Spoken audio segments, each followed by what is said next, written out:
Welcome to Man Does Tech, where I solve the problems you didn't even know you had.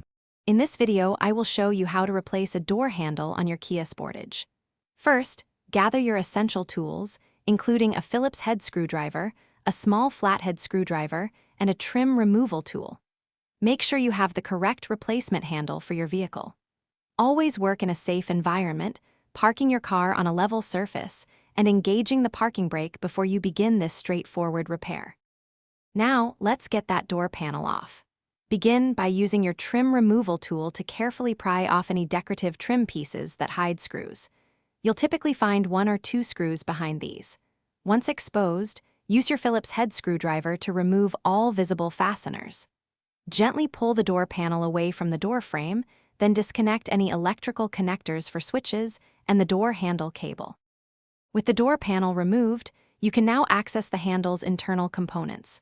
First, locate the rod or cable that connects the interior handle to the latch mechanism and carefully disconnect it.